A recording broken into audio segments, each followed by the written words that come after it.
인도네시아 오기 전까지는 수영도 못했었는데 여기서 스쿠버 다이빙을 배워서 다이빙 여행을 시간이 날 때마다 하고 있고, 다른 동남아에 비해서 인도네시아 연봉이 좀 높다고 해서 환상을 가지신 분들이 굉장히 많았어요.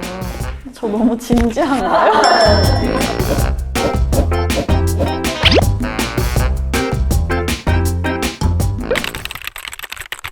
저는 인도네시아에 7년째 거주하고 있는 배효진이라고 합니다.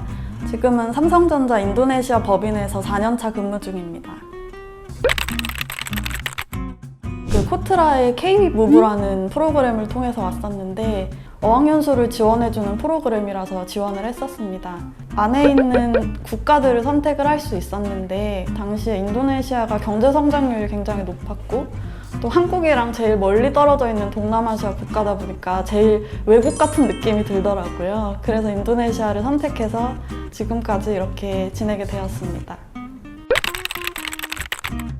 단점은 한국에 있는 가족이나 친구랑 멀리 있어야 되는 그때 가끔 오는 그리움이나 외로움 이런 게 있을 수 있고, 장점은 대신에 자유 그리고 다양한 경험을 할 수 있는 게 가장 큰 장점이고, 저는 그 장점 덕분에 지금 7년째 거주를 하고 있는 것 같습니다.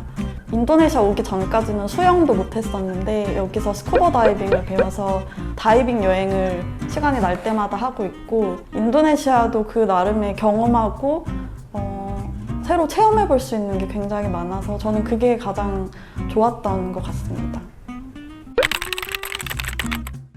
제가 하는 업무의 20%는 한국 인과하고, 그건 저희 한국인 상사들, 한국 주재원분들, 그리고 본사에 있는 담당자분들이시고 80% 이상은 현지 담당자들이랑 업무를 하고 있고요. 저희 현지 담당자들도 영어를 해서 본사와 이렇게 커뮤니케이션을 하는 경우도 많지만 그 중간에서 이 해외 시장의 입장은 어떻고, 그래서 우리는 얼마만에 물건이 얼만큼 언제 필요하다, 그리고 한국 또는 해외에 있는 다른 공장에서 물건을 수입할 때 그 담당자들이랑 컨택을 하고 그 부분을 현지 담당자들한테 알려주면서 이 현지 시장과 저희 수입지 공장 또는 본사를 이렇게 연결해주는 다리 같은 역할을 특히 하고 있습니다.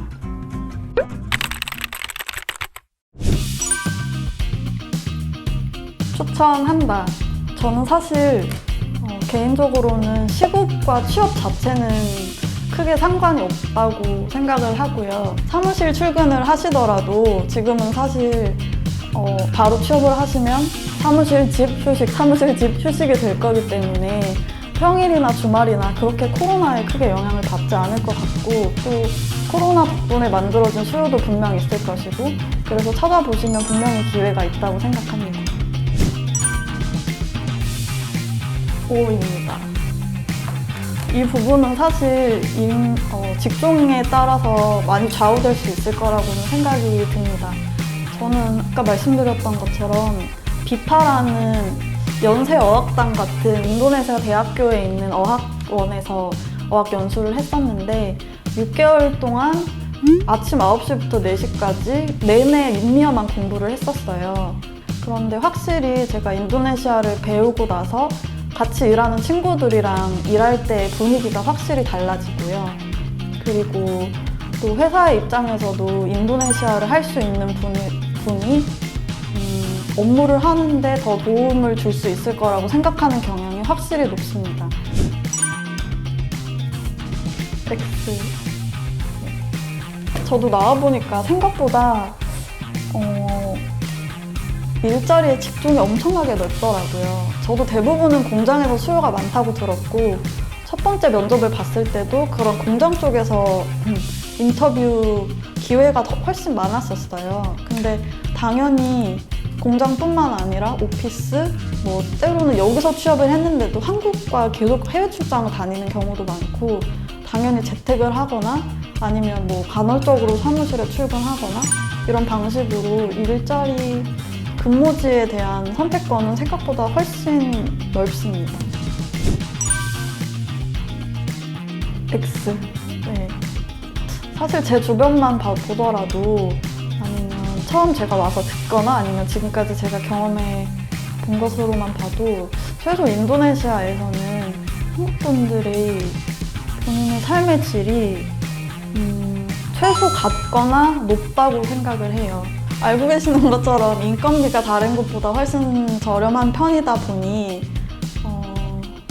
배달을 하거나 아니면 뭐 예를 들어서 그냥 한국에서는 교통수단을 타야 돼, 대중교통을 타야 하는 걸 여기서는 훨씬 저렴한 비용으로 보카나 그랩 같은 그런 개인 차량이나 택시를 타는 게 훨씬 저렴하니 편하게 생활을 할 수 있고, 또 제 개인적인 느낌으로는 주거비도 한국과 비교하면 비슷한 가격으로 더 좋은 퀄리티의 집을 구할 수 있다고 생각을 해요. 그래서 그런 부분들이 확실히 삶의 질을 올려주는 데 크게 도움이 되는 것 같습니다. X.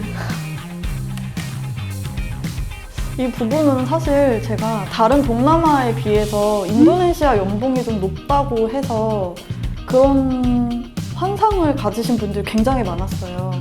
저도 여기서 취업을 하고 나서 다른 분들이 그런 질문을 많이 주셨는데, 그건 당연히 회사마다 너무 회사 사정에 따라 다른 부분이라고 생각을 하고, 때로는 연봉을 상관없이 일을 시작하기도 하시잖아요. 경력을 쌓기 위해서. 그래서 한국이랑 비슷하거나 낮은 연봉인데도 들어가서 업무 경력을 쌓으시는 분들도 저는 많이 봤었고, 제 처음 인턴도 한국에 비해서도 낮은 연봉이었지만 저는 굉장히 만족하면서 업무 경력을 쌓았었거든요. 그래서 연봉에 대한 거는 굉장히 케이스 바이 케이스다인 것 같습니다.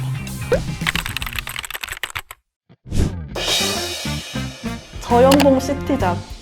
제 주변, 저도 제 친구들이랑 이런 밸런스 게임 같은 고민을 사실 하기도 했었고, 가끔 정말 농담 반 진담 반으로 그런 얘기를 많이 하는데요. 몇 년만 오지에 들어가서 돈을 쌓아서 오겠다, 이런 얘기를 많이 하잖아요. 근데 저는 오지까지는 아니지만 제 또래가 별로 없었던 곳에서 한 3년 정도 일을 했었는데, 제 개인적인 성향으로는 제 성격이 조금 변하더라고요. 약간 폐쇄적인 성격이 되기도 하고, 자유가 굉장히 큰 중요한 가치관이라서 아무리 돈을 많이 줘도 좀 더 자유롭게 일상생활을 하고 또 여러 군데 돌아다닐 수 있는 지리를 택하겠습니다. 인도네시아에서 육아하기.